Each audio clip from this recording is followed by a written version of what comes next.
Yo, what is up guys? Boss, hindi nga pala tumali nagpapakilala, and for today's video, nandito na kami sa QCIS. So, first time ko dito.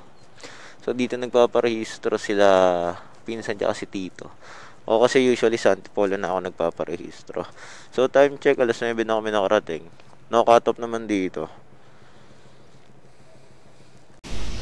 So yun, so eto nga pala yung tsura nung M3 Mio na paparehistro namin ngayon. At habang nakapila pa rin sa loob ng cashier si Tito, nakita ko na yung M3 niya.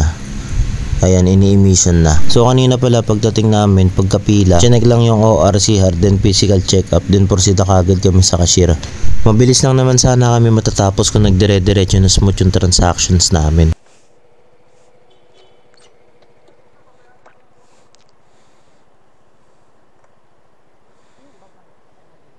Hindi na.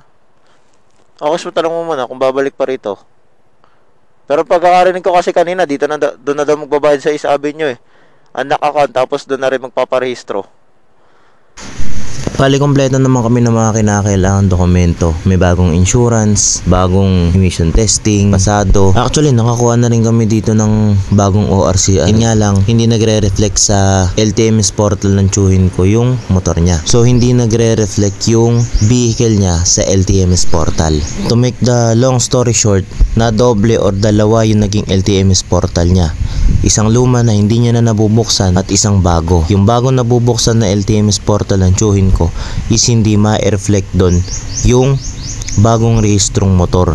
Ito ang M3. As per QCIS, kailangan namin pumunta sa East Avenue or main office ng LTO para doon magpa-reflect at ma-retrieve yung naunang LTMS portal ng tsuhin ko at para doon din ma-reflect pa yung vehicle niya.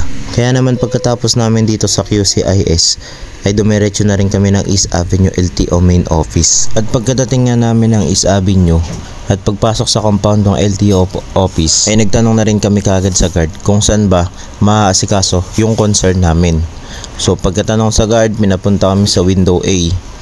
So yung tsuhin ko, pinapila ko na doon sa window A at ako na muna yung naghanap ng parking. Afterwards nga, binalikan ko na yung tsuhin ko sa window A at wala na siya doon dahil nakapila na siya sa window J or yung cashier. At dito nga sa window J or cashier ay naghintay kami ng 30 to 40 minutes para matawag yung pangalan ng tsuhin ko at nagbayad kami ng 368 pesos. At pagkatapos magbayad ay pinatuloy kami sa window G. Pagdating naman sa window G, pinalipat kami ng licensing office.